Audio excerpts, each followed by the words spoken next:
Hello, my name is Mark Smith. I'm capturing this presentation as part of European Fragile X Awareness Day on the 10th of October 2018. Presentation was first performed 2 years ago at the Fragile X conference. It was done in front of a group of people that typically are sufferers or part of Fragile X society. People who either have children or themselves have Fragile X, or professionals that are involved in supporting those that suffer from Fragile X. It's quite a complex, rare genetic condition. So there are people who are carriers, the people who have pre-mutations that are affected in different ways to those who have full mutation, and because it's a genetic condition, it passes down. It's tied to the X chromosome and causes a abnormality on the X chromosome that makes it look fragile under a microscope. You'll see here the artist's impression, and that's where the name Fragile X came from. I'm not a professional, as you can already tell, so I'm not a professional speaker, and I'm also not a healthcare professional, so my knowledge of Fragile X from a medical point of view, my awareness of PGD, which I'll talk about in detail, they're all first-hand experiences. So this is my experience. It's not necessarily correct. It's not the only opinion. So if there is something in here that you would like to know more about, please use the links that are included in the presentation. By all means, get in touch with me. But if it's PGD science related, I'd recommend you get in touch with a professional, a doctor. And there is some emotionally tough content in here. So it's a family story that talks through my experiences, my wife's experiences, and also those of our children. It deals with quite difficult decisions around abortion, around the life of a disabled person, and the effects those have on that person and those around them. So be prepared. Okay, so long time ago in Yorkshire. So don't tell Lucas or Disney that we use this slide. But our story starts quite a few years ago in Yorkshire, and it starts with my wife's family. So my wife, Catherine, at the bottom left of this slide, is a carrier. So she found out when she was 17 that she has Fragile X. She's a carrier, which means she isn't directly affected, but the children that she has have a chance of having Fragile X. There's a slide later on that shows that inheritance, but because it's the X chromosome, essentially, if it's a girl, there's a chance that she'll pass on the X chromosome to the girl, who will also have a good X chromosome from the dad, therefore sometimes diluting the effect of Fragile X, sometimes not. And if it's a boy, then he'll either get his mother's good X or his mother's bad X. And the bad X, once you're a carrier with a certain number of repeats, or sometimes repeats don't come into it, can mean that the child has what's known as a full mutation of Fragile X. Clinical terminology is mild to profound mental retardation. So it's a learning disability. It is the most common cause of learning disabilities, and it does have a profound effect on the child and the people around them. So, spoilers, that was the rest of the story, but I'll get to more detail around Fragile X in a little bit. Catherine is 17 years old, and she finds out by a genetic counsellor that she has Fragile X and therefore has a 50% chance of having a disabled kid. It's quite heavy news to hear when you're 17, and the way she found out was that up in Yorkshire, her dad's cousin had a child who at about 4 years old was reasonably non-verbal, wasn't walking, was delayed in many different areas, and after the usual horrendous battle with medical and healthcare professionals, they finally got a diagnosis, which was Fragile X. At that point, it got referred to the local genetic counselling service, who realised that they could trace it back up the tree to Catherine's nan and back down to Catherine. So Catherine's dad had already been informed, and her mum, and Catherine found out when she's 17 that she had this genetic condition. Quite heavy news. You can see there the way it was traced up. I didn't put a circle around Catherine because it becomes too phallic far too quickly. So moving on to the next slide. So Catherine found out when she was 17, and we met probably 6 months after that when she was 18, just finishing her A-levels. I was 21, studying at university at the time. And I met a young lady, and she told me that she had just found out she had this medical condition, and it didn't really matter until she started having kids. We were 18 and 21, didn't particularly care, so we just got busy courting. And our courting looked like this, so watching lots of Beverly Hills 90210 reruns, we're not that old, playing a lot of Grand Theft Auto Vice City, which is pretty much how we fell in love with each other, playing a very violent, fun video game, and eating loads of junk food and putting on all that wonderful late teen, early 20s puppy fat. We did also spend a little bit of time being a bit more wise and getting in touch with the Fragile X Society. So the Fragile X Society, you'll see over my shoulder, they're a wonderful organisation in the UK set up to help families that are affected by Fragile X syndrome. And it was set up by a group of people who didn't have a support network, didn't have people to go to when they were diagnosed or their children were diagnosed, so they created the charity. It's existed since the 80s. It's a wonderful organisation with a small number of staff who work tirelessly to help families like mine.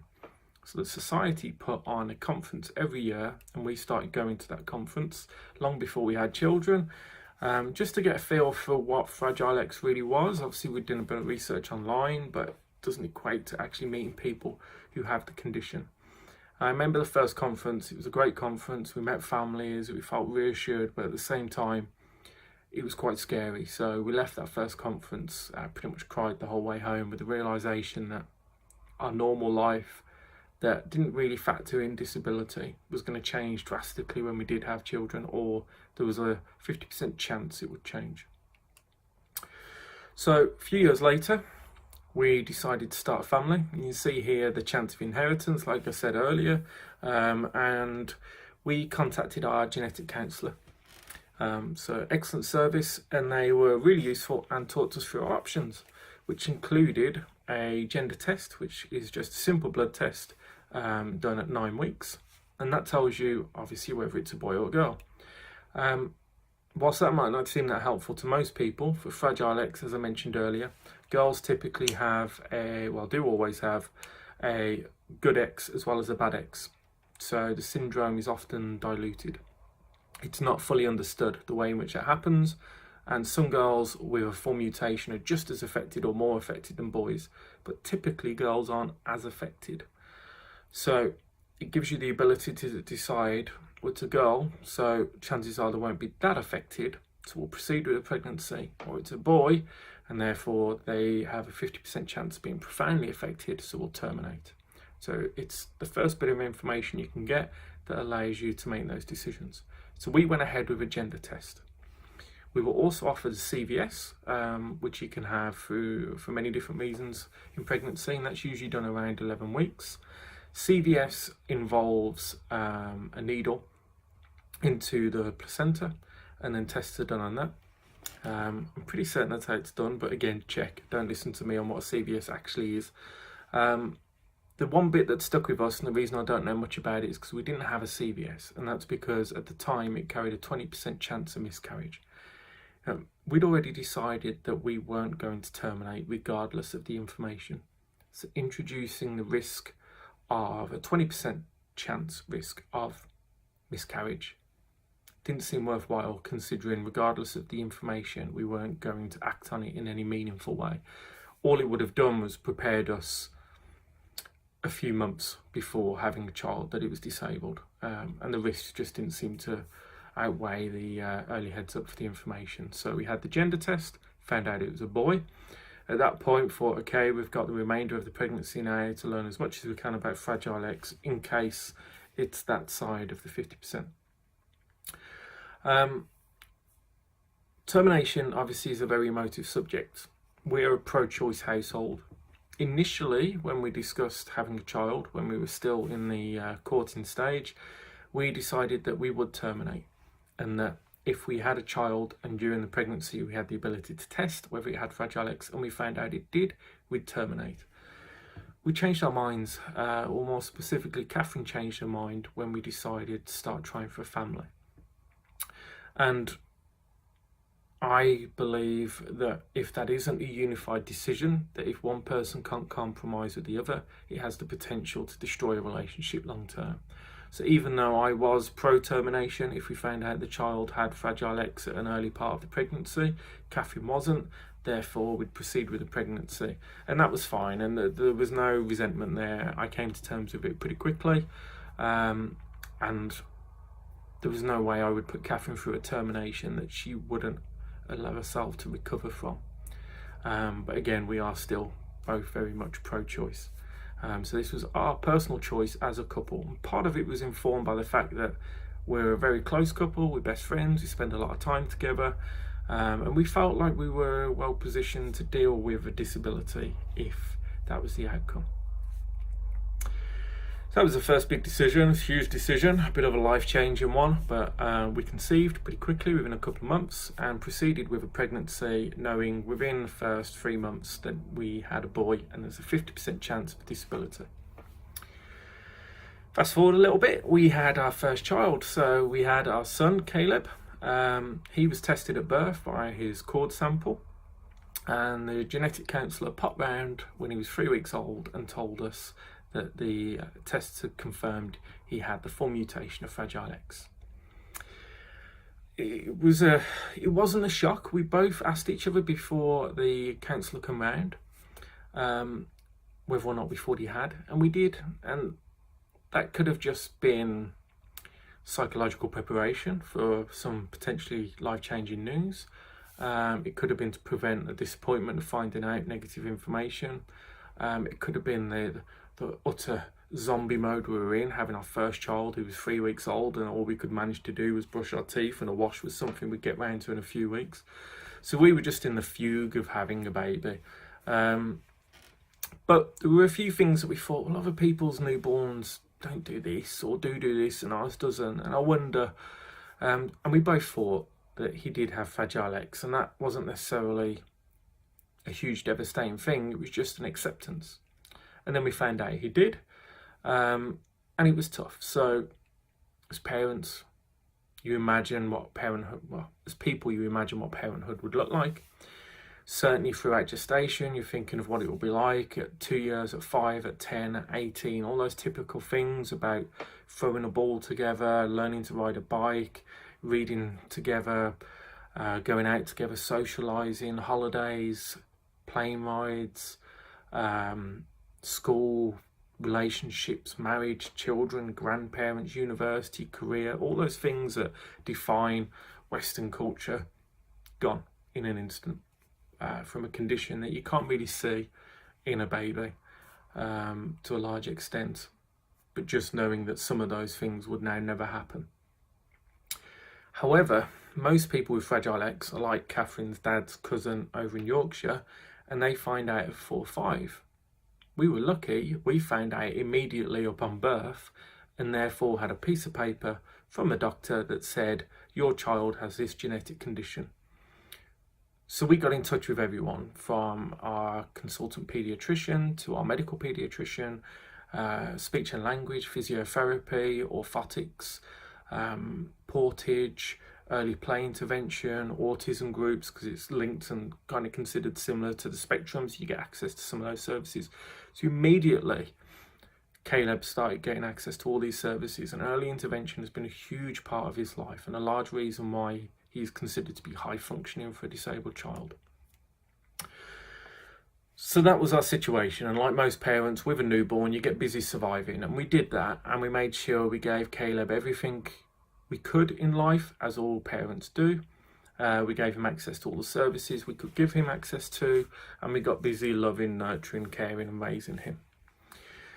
We probably delayed the idea of another child because we still had the genetic condition to deal with and the ramifications of having another child with a disability. But after a few years, we decided to start looking into it. And there's a few reasons why. So one of them was to have another child. We both wanted more kids. I wanted 4, and one of 4, I wanted a bunch of kids of different genders. Catherine wanted a few kids as well. We didn't want to have another child with Fragile X, so we got in touch with the genetic counsellor and spoke to them about PGD. Pre-Implantation Genetic Diagnosis. I'll explain a little bit, probably incorrectly, about what that is in a second. But we didn't want to have another kid with Fragile X, certainly with a full mutation, because by this point we'd experienced how hard that could be on us as a family, on us as individuals, on our relationship, but mainly on Caleb. And whilst Caleb is high functioning, the world is often a difficult place for him, where the simplest interaction of saying hello to a stranger will cause him to hide, where a loud noise will cause him to shield himself and cover his ears, where the simplest day-to-day things that most people watching this may never even think about cause him physical pain or distress, or a level of anxiety that will result in almost inconsolable tears. It's a tough place for him most of the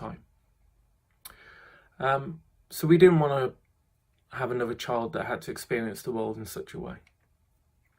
We also, and this is where it starts to get a bit dubious, we wanted to make sure Caleb had someone in his life that when we grew old and die would care for him and love him and advocate for him in the world equal to what we would.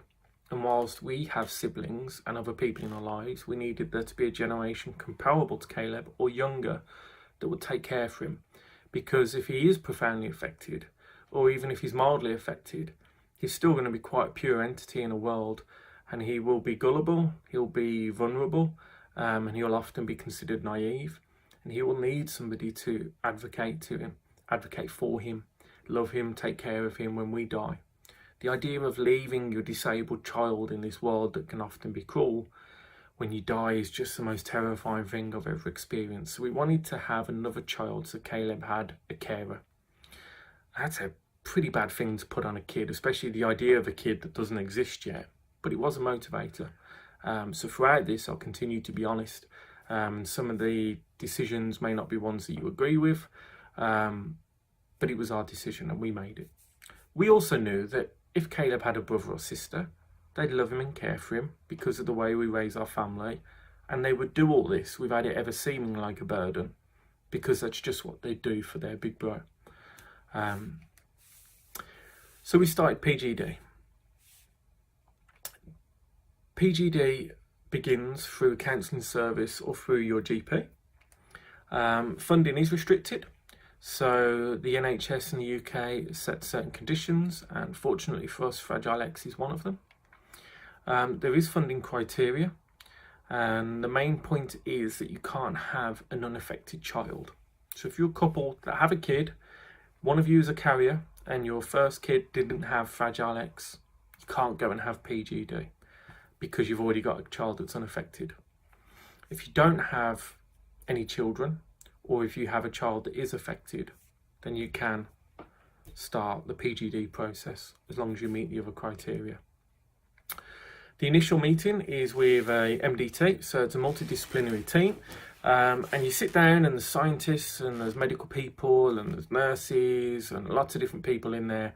They talk through the science involved, which is essentially IVF plus genetic screening. They talk about how long it takes, they talk about the funding, they do a full medical history of both parents. So it's a long talk, it's quite an invasive talk. If you're private, there might be information you don't want to share, but it is the first part of it. You then have to do blood tests to create a genetic profile to test against. So when they're testing a cell from an embryo, they need to test it against something, and that's what the genetic profile is. And you get 3 cycles funded for the NHS. 3 cycles don't get you a baby. It's tough luck. Pay for yourself. You only get 2 cycles in Scotland, but in England and Wales, you get 3 cycles. Our local PGD centre, which fortunately for me was next door to our works, and that was just a wonderful coincidence, but our local PGD centre had a statistic of approximately 30% live birth per cycle. So we get 3 cycles. So initially we realised we had 90% chance of getting a baby out of this. It's pretty good odds. So a little bit around the science, and this is where I'll get it completely wrong, so go and do your own research afterwards. But there's IVF and ICSI, and the difference is with IVF, I believe there's many sperm with the egg, whereas ICSI, it's single sperm, so they really scrutinise the sperm and get the best. And then it's IVF and ICSI, kind of two approaches to the same thing. And then genetic testing and selection. So they create a genetic profile to test against from the blood tests. That genetic test is done, so they'll take the sperm, they'll take the egg, they'll fertilise the egg with the sperm, create an embryo. A few days in, the embryos have matured and there's been a lot of cell division, typically around 4 cells. They'll take a single cell and then they'll ship that off to a test lab, and then the embryo continues to grow throughout without that cell. So the reality of getting to that point where you're doing tests is pretty difficult. So it's daily injections to stop the menstrual cycle, and that's 2 weeks. So that was my wife, Catherine, giving herself an injection every day, and that completely shuts down her body's natural menstrual cycle. Side effects include headaches, hot flushes, tiredness, and an annoying husband. Man, I mean, I annoy my wife most of the time, but during this, it was just, I couldn't have been any nicer, and I was still the worst husband ever. And the only thing you can do is bite your tongue and forgive, because whilst I might be getting my head bit off, she's pumping herself full of chemicals and inducing a stasis that is just not natural, all chemically induced. Then you do some different daily injections, and that's to stimulate the follicles that contain the eggs. So obviously normal menstrual cycle, there's an egg that comes out. With IVF and ICSI, you want to get as many eggs as possible. So we're going to overstimulate those bad boys, get as many eggs as you can in the follicles. Side effects of that include what we lovingly know as the mega period. Oh, it's like a jumbo period. And then bloating, because you've got all of your follicles getting bigger. And then just uncomfortable, like sleep is uncomfortable, clothes uncomfortable, your husband's uncomfortable. Then there's a final injection to prepare the eggs for extraction. That's 36 hours before harvest, and that's just it's like I mean, I want to say steroid, I'm sure it's not a steroid, but it's a bang, get everything ready now. The egg harvest is a general anaesthetic, so it's not the nicest thing to go for the lady. She's got to be put to sleep. She's then got people inside getting all the follicles extracted and different things. Side effects from that are obviously you wake up a bit sore. Got someone inside grabbing some eggs, a bit more technical than that. So soreness is normally for a day or two. Ovaries are getting abused and bashed during that period because they're just extracting all these eggs out of these enlarged follicles. A bit of bleeding, a bit of wooziness after the anaesthetic as usual. So yeah, don't let me drive home because it's too reckless and not reckless, but it's too bouncy and your wife will want to vomit. So nice gentle ride home. Make sure you got a camera after your wife comes out of general anaesthetic so you can capture that ridiculous photo when she's all drunk. That's good to look through years later. But yeah, the general anaesthetic is less than an hour. The only bit that the man has to do, other than the emotional support throughout that entire extremely difficult period for the lady, is the sperm collection. And the sperm collection, it's not a big deal. So you go to a place and someone takes you to a room and they tell you that when you're done, you press a buzzer on the door and you know you've got to give it, and there's an instruction on what to do, like literally a kind of pictorial guide on how to create a sperm sample, which is interesting. There's material that they direct you towards, video or paper. And then it starts getting weird. So if you're like me, it's not the normal situation. I'm not the sort of guy that talks about this. But all of a sudden, I'm in a room and there's material and it's enforced masturbation, which itself is weird. And I've had a lady show me to the room, which shouldn't matter. But because I'm an idiot who makes jokes at every situation I'm uncomfortable in, I make a joke to the lady that just would have seemed horrible. And she laughed it off because I'm sure she's heard far worse. So I'm in there and there's reading material. And I notice, because again, I'm an idiot and my brain doesn't work in a typical way, that the reading material is in poly pockets. They're all in plastic sleeves. And then I wonder why, and then I realise why, and then I realise that they're all clean. Somebody has to check this folder every day to make sure that all the pages are clean and they're deliberately in a wipe clean environment. Whose job description has that in? So anyway, you have to create your sperm collection, and then you wonder, well, it's been a few minutes. Is it long enough? Do I want to ring the buzzer now? What's the etiquette? Why do I care that if I ring the buzzer after 2.5 minutes, they'll be thinking, oh, that was quick. Does it matter? And then you talk, okay, I'll just read the news a bit and blah, blah, blah. And then you finally hand it over, and you're handing over a pot of your sperm to someone, which isn't a normal thing you exchange in such a way. And then they say, no, we don't take it off you, put it down there so we can pick it up in a controlled manner. Anyway, sperm collection is weird.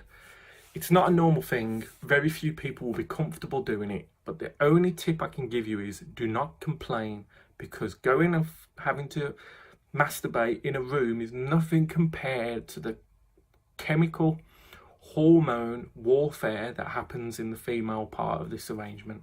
So men, sperm collection, get it done, don't complain. So anyway, you find out how many eggs have been harvested within a day or two.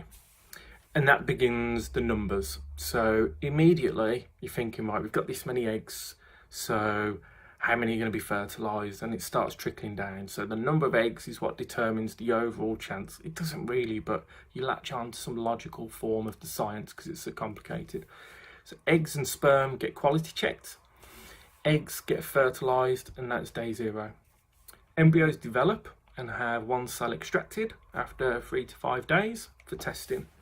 You get the results around day 5 or 6 of how many embryos have fragile eggs and how many of them don't. And the embryo must be viable. By that we mean an embryo that shows the signs of developing into a self-sustaining life form. And the embryo must match the original agreement, and this is an interesting one. So our original agreement back in the MDT meeting was that we didn't want to create another Catherine, so somebody who was a carrier. We wanted to remove the emotional turmoil that she's experienced. So we didn't want to have a child that had fragile X at all. So we wanted somebody that didn't have the full mutation and didn't have the carrier status. So they check against that as well.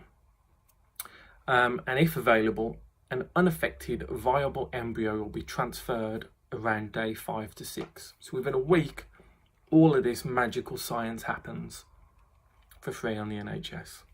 They're wonderful. Drugs are required at that stage to keep the uterus hospitable. The slide says drugs, it's pessary, so not nice again. But at this point, you're just hoping for everything, and it feels like all the generals and the hormones and the drugs you've been pumping into yourself, you know, a couple of days of putting something somewhere where you don't expect to put something to keep your uterus fooled that you're pregnant seems worthwhile. Okay. So there's a slide there around acceptable termination. That's in the wrong place. That was earlier on for us. No, this is the right place actually, forgive me. So acceptable termination was a term I thought of when describing this, because we realised that earlier on I'd said that when we had a child, Catherine had decided that we wouldn't terminate.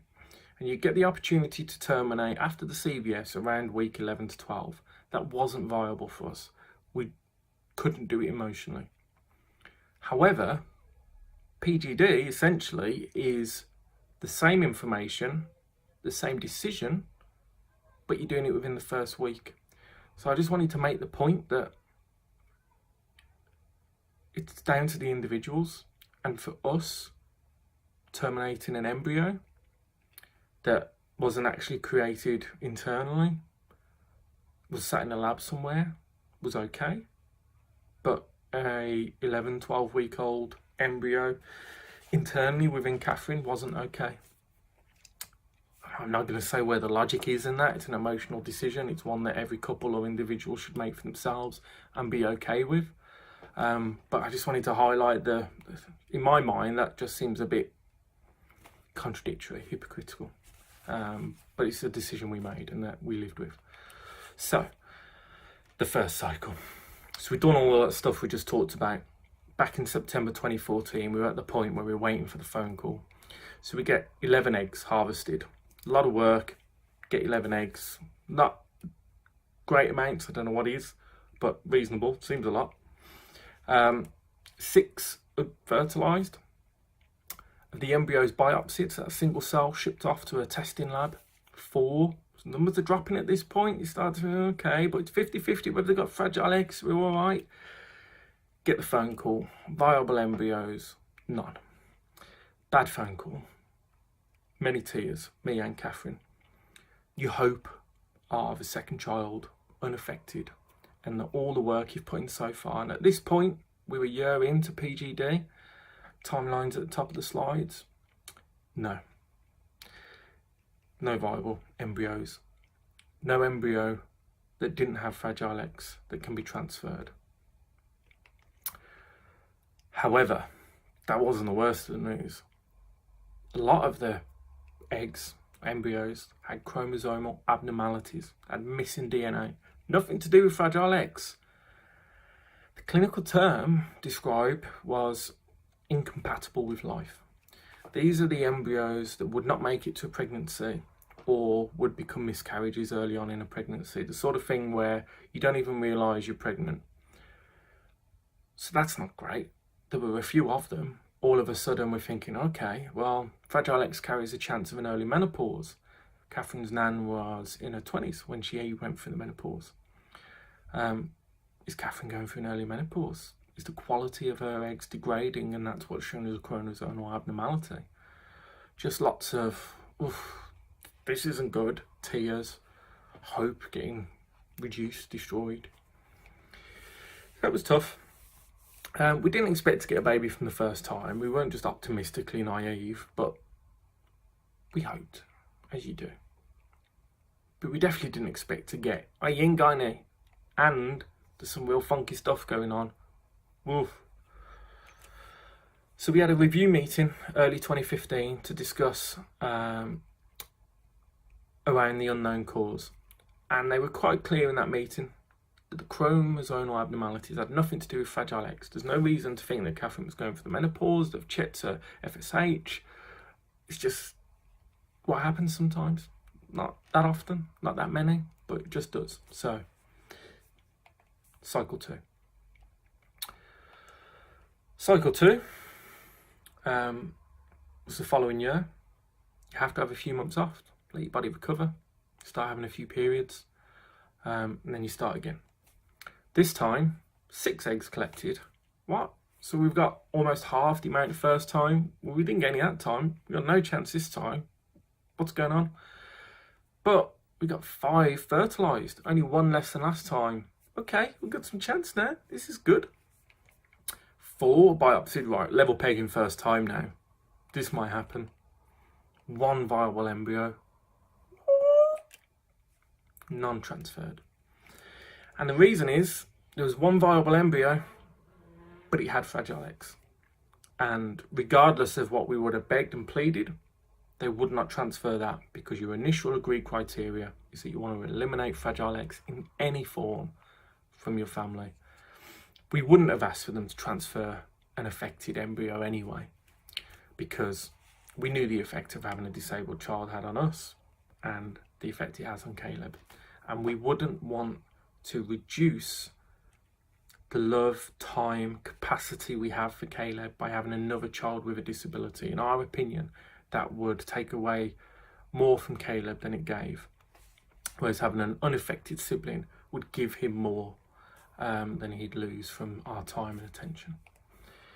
So it's much smaller harvest than expected. At this point, everybody's just like, I don't know, man, it ain't looking good. Pretty intelligent medical terminology. More chromosomal abnormalities. Just what's going on in there? Missing DNA. Again, nothing to do with fragile X. And it was tough, like for both of these, especially the second. We remember where we were when we got the phone call with the news. I remember Catherine in tears. I remember the person delivering the news trying to console me. Like, this is tough. I can't get it across telling you now, years removed, but it's difficult. It's emotionally taxing. It takes days to recover. Again, you continue to grieve the loss of what could have been. It's bad. We had another review meeting to discuss the dosage of drugs. Everyone was disappointed. We did a much quicker turnaround, and we did the maximum drug, so the maximum stimulating drug. This was a case of, right, we're going to give you as much as we can to get as many follicles stimulated, as many eggs ready. Increase the total harvest will therefore increase the chance of a successful embryo. Catherine was done, you gotta be honest.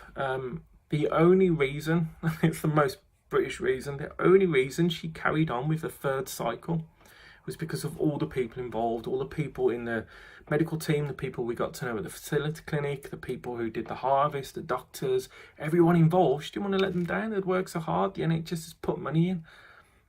So she went ahead with the third cycle with more injections, with more stopping her periods, with more stimulating the follicles, with more super drugs, with more bloated, more angriness, more heartache and hope. She did it anyway because she's a badass and she rarely complained. She did it anyway. So I'm going to break because this is a point of the story where it's really tough and there's been lots of disappointment. It's taken years. And this slideshow was for families with fragile X. And this slide is for people who are aware of Fragile X and experience it. But it's also for anybody who knows anybody with a disability, especially if that person is a child or they know people whose child does have a disability. Even things like autism, and you'll see why it specifically refers to things like autism. But I wanted to lighten it up, so here we go. The 3 most annoying things you can say to a parent of a child with Fragile X or any disability. 1. They don't look disabled. If you meet someone who tells you that their kid's disabled, autism, Fragile X, anything, don't say they don't look disabled. At that point, what do you want me to do? Should I put them in a wheelchair? Should we deform them in some way? Should we make sure that it's clearly visible? Should we put them in those t-shirts that say, I am disabled? A disability doesn't have a look. Disability can be any format, whether it's chronic mental health issues, whether it's something like Fragile X that profoundly affects the cognitive ability of the individual. You can't tell. Caleb has the curse of being a cute kid. Bright blue eyes, long eyelashes, curly hair, just adorable. When he was a baby, every woman over 70 went to squeeze his cheeks and ruffle his hair, at which point he'd scream, slap their hand away, and they'd be like, oh my God, your child's so poorly behaved. No, disabled, get out of his face. Be aware that disabilities aren't always visual. And please don't ever tell someone that the child doesn't look disabled, because it feels like an insult to everybody that is disabled, including their child. You'd never tell. What? Is that meant to make me feel better? We can tell. We're there when he's in tears. We see how hard the world is for him. You can't tell, so that should make me feel better?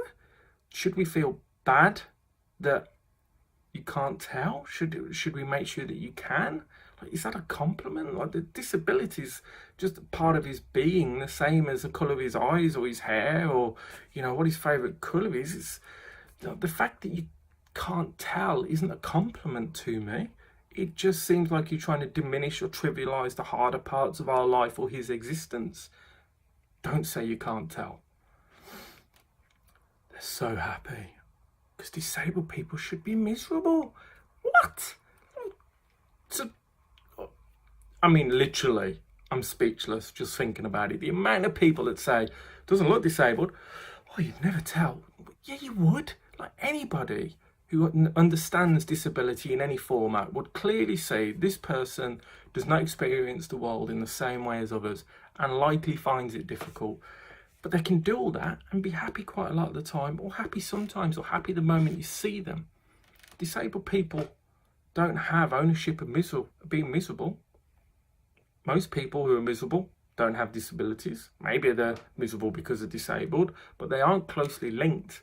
So please don't tell somebody who is disabled or the parent or guardian of someone who's disabled that their child is still so happy.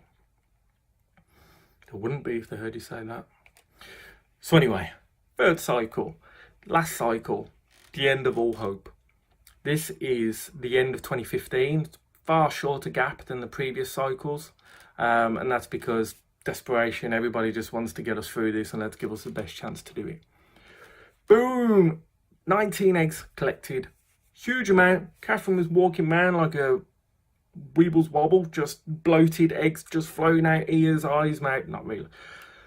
But she felt huge, she felt uncomfortable. She'd had the maximum drugs she could have to stimulate that many eggs, and we got 19. Far more than both cycles combined. Should be good, surely. 12 eggs fertilised. Again, more than the last two combined. Biopsied, I can't move the camera because it's in front of the slide. 6. Awesome. Still more than last time. Viable embryos. We got 1, just like last time. Does this one have fragile eggs? No. Transferred. There were some poor quality ones, but ignore that. So, results of the third cycle. We transferred, and I remember watching that transfer. I remember Catherine sat in a room. She's got her legs on stirrups. There's a lab the other side of a wall with a little glass chamber that's got a curtain in front of it. There's your typical, stereotypical Irish midwife nurse in the room who keeps saying Irish things. There's a doctor in the room. I'm in the room. There's a screen and I can watch the doctor doing stuff inside Catherine. And at one point, the embryologist says, we're ready for it. And the curtain goes back. And there's people in the lab in a suit, like from Breaking Bad, passing this one viable embryo through a airlock chamber in a giant big thing that's going to go in my wife. And I remember thinking, the people in the lab can see straight up her at the moment. She's just lay there, and then they insert the embryo, and you can see it in the ultrasound, and I can see the embryo come out, and you can see it embed in the uterus. And I look at my wife, and I'm holding her hand, and there's a tear coming. She's giggling. Like, what's funny?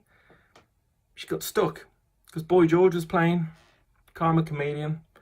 I'm there having one of the most emotional moments of my life, watching an embryo that we fought for the last couple of years be transferred into my wife. She's giggling at the song. It's a good example of our marriage. So anyway, that's the transfer, the one and only that we've ever done. And this is the result. So this was Albie, who was born on the 26th of June, 2 years ago, 2016. That's Caleb, like I said, he's cute. Look at that hair. And that's him holding his little brother. And that picture, I could cry now. It's just everything that we'd wanted and hoped for. And we have this little baby that's unaffected and this lovely little boy who's holding his little brother with just utter happiness and love on the first day. That was then. This is now. Albie is just, wow. So we always wondered, is it different? We've got friends, we know people, we've got kids, and we see what their experience is like, and they complain like all parents. You know, we complain, well, it's tough. But we look at him, we're like, man, you know, it's got fragile legs, it's got disability, this is tough. That looks easier. We always thought it was, but you can't ever say that to people, and they're going to watch this, and if you watch it, I apologise. We had a child of our own who isn't disabled and doesn't have any of the difficulties that Caleb has. And now we know. Yeah, it is easier, much easier. Albie's a doddle. He was doing stuff within days that Caleb couldn't do. He was doing stuff within weeks. And Albie, it makes me think of the film Twins. Albie is the process, 2.5 years of PGD, literal genetic selection to get us a baby. And he's the best of us. He's got the same blue eyes, long eyelashes that Caleb has from me. He's got the mother's beautiful curly hair. And he's smart, super clever, mainly from his mum, a little bit from me. And he's really defiant and cheeky, just the right amount of precocious. But he's just amazing, and he's united the family. The boys adore each other. But I am conscious that this story ends with such a wonderful moment of a united family, and that isn't the ending of a lot of PGD. It isn't the ending of a lot of people who have to have assistance with conception. And I wouldn't change our ending. If anything, I'd have moved it earlier into the story, but it's to say that it wasn't easy to get to, and that having a child can be extremely tough for whatever reason. And some people never get that happy ending. So, in review, it's tough, like really tough. This is the sort of stuff that can end relationships, it can break people. Be a united couple, be a couple that can talk about emotions, talk about how you're feeling, respect the other's emotions, even if it isn't your own. Hormones are tough, like it's hard for the person who's going through the chemical side of it. For me, it's an emotionally tough process. For Catherine, it's a physically and emotionally tough process. And the emotions are enhanced by the physical elements. So I've got to be ready for that. It's long, almost 3 years for us from the idea of we're ready to have a kid to getting one. That's a while. And the other option was adoption. This wasn't the only way we were going to have a child. It may not be the only way that we have more children. We won't do PGD again. We could do egg donation. We could do surrogacy with egg donation. Or we could do adoption. I like the idea of adoption. I want a daughter. Hopefully one day we'll have one. For now, we're busy enough with a 2-year-old and a 7-year-old who has some additional needs. But in the future, maybe. And this is our family. So this is us recently. Piece of research done for families who have had to have PGD or similar sort of conception assistance. This was done by Susie Ray, a photographer, artist from University over in Ireland.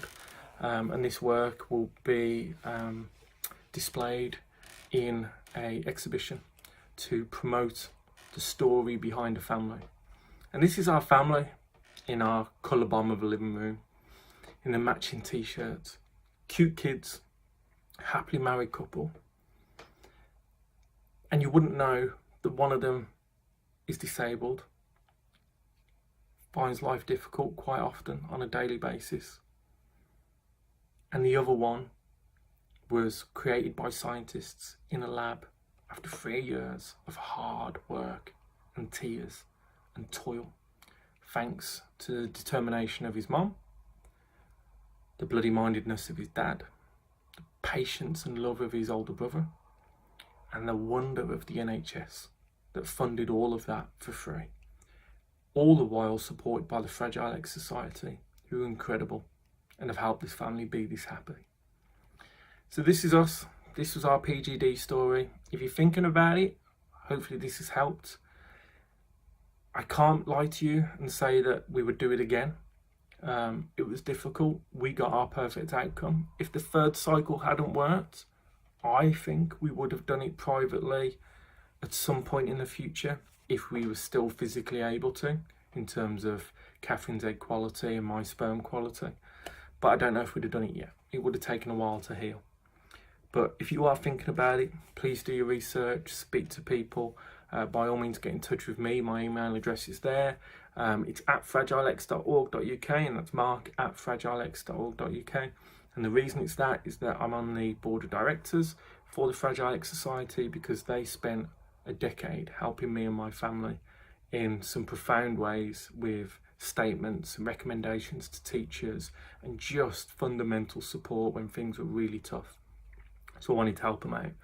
And I do that now in any way that I can, and it's never enough. It never equates to what they've given us as a family, but I do what I can. So please get in touch with me through the society on that email address if you'd like to know more about PGD, if you'd like to know more about our family story, or if you'd just like to tell me that some of my decisions and jokes were terrible. Okay, thank you very much for watching. This video will be shared as part of European Fragile X Awareness Day, and I hope you've enjoyed it. Goodbye.